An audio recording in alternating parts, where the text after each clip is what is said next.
ವಿಸ್ತೃತ ಚಿನ್ನದ ಮಣೆಮೈದಾನದಲ್ಲಿ ಸೂರ್ಯನು ಬಿರುಸಾಗಿ ಹೊಳೆಯುತ್ತಿದ್ದ. ಮಣೆ ಕಣ್ಣಿಗೆ ತೋರುವ ದೂರದವರೆಗೆ ಹರಡಿತು. ತುದಿಗಳ ನಡುವೆ ಒಂದು ಒಂಟೆ ನಿಧಾನವಾಗಿ ತನ್ನ ಭಾರವನ್ನು ಹೊತ್ತು ಸಾಗುತ್ತಿದ್ದ. ಮಣೆಮೈದಾನ ಶಾಂತವಾಗಿತ್ತು, ಆದರೆ ಜೀವನ ನಿಧಾನವಾಗಿ ಮತ್ತು ಸಮತೋಲಿತವಾಗಿ ಸಾಗುತ್ತಿದ್ದ. ಒಂದು ದಿನ ಅಚಾನಕ್ ಮಣೆಬಿರುಗಾಳಿ ಬಂದಿತು. ಗಾಳಿ ಜೋರಾಗಿ ಬೀಸುತ್ತಿದ್ದಿತು ಮತ್ತು ಮಣೆ ಸಣ್ಣ ಅಲೆಗಳಂತೆ ತಿರುಗುತ್ತಿದ್ದಿತು.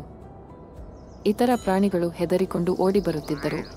ಎಲ್ಲಿಗೆ ಹೋಗಬೇಕೆಂದು ಗೊತ್ತಾಗುತ್ತಿರಲಿಲ್ಲ. ಆದರೆ ಒಂಟೆ ಶಾಂತವಾಗಿತ್ತು. ಅದು ಜಾಗರೂಕವಾಗಿ ಸುರಕ್ಷಿತ ಮಾರ್ಗವನ್ನು ಕಂಡುಹಿಡಿದು ಇತರ ಪ್ರಾಣಿಗಳನ್ನು ತುದಿಗಳ ಹಿಂದಿರುವ ಸಣ್ಣ ಸುರಕ್ಷಿತ ಸ್ಥಳಕ್ಕೆ ಕರೆದುಕೊಂಡು ಹೋದ. ಬಿರುಗಾಳಿ ಮುಗಿದ ನಂತರ ಎಲ್ಲಾ ಪ್ರಾಣಿಗಳು ಸುರಕ್ಷಿತವಾಗಿ ಇದ್ದರು ಮತ್ತು ಸಂತೋಷಪಟ್ಟರು. ಓಡಿಬರುವುದು ಅಥವಾ ಹೆದರಿಕೊಳ್ಳುವುದು ಸಹಾಯ ಮಾಡದು ಎಂಬುದನ್ನು ಅವರು ಅರ್ಥ ಮಾಡಿಕೊಂಡರು.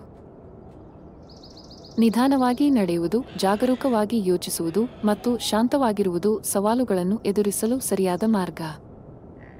ಆಮೇಲೆ ಒಂಟೆ ಒಂದು ಸಣ್ಣ ಹಸಿರು ಪ್ರದೇಶಕ್ಕೆ ಬಂದಿತು. ಹಚ್ಚ ನೀರು ಮತ್ತು ಹಸಿರು ಸಸ್ಯಗಳು ಕಾಯುತ್ತಿವೆ. ಒಂಟೆ ನಿಧಾನವಾಗಿ ಕುಡಿಯಿತು ಮತ್ತು ಪ್ರತಿಯೊಂದು ಉಸುಟು ಉಪಯೋಗಿಸಿಕೊಂಡಿತು. ಹತ್ತಿರದಲ್ಲಿ ಕೆಲವು ಮರಳು ಪಕ್ಷಿಗಳು ಹರ್ಷದಿಂದ ಹಾರುತ್ತಿವೆ. ಒಂಟೆ ತನ್ನ ನೆರಳು ಅವುಗಳೊಂದಿಗೆ ಹಂಚಿಕೊಂಡಿತು. ಪಕ್ಷಿಗಳು ಮತ್ತಷ್ಟು ಕಿಚ್ಚಾಗಿ ಹಾಡಲು ಪ್ರಾರಂಭಿಸಿದವು. ದಿನಮುಖ್ಯವಾಗಿ ಮಣೆಮೈದಾನ ಬಿಸಿಯಾಗಿತ್ತು. ಆದರೆ ಒಂಟೆ ನಿಧಾನವಾಗಿ ನಡೆದು ಹೋದಿತು, ಬೇಗ ಹೊಚ್ಚಿಕೊಂಡಿಲ್ಲ.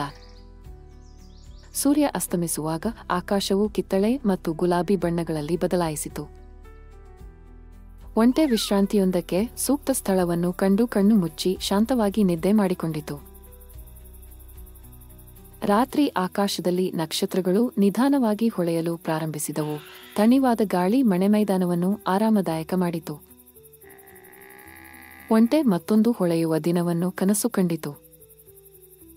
ಧೈರ್ಯ, ಶಾಂತಿ ಮತ್ತು ಇತರರಿಗೆ ಸಹಾಯ ಮಾಡುವುದು ಸುರಕ್ಷತೆ, ಸಂತೋಷ ಮತ್ತು ಯಶಸ್ಸು ತರಬಹುದು.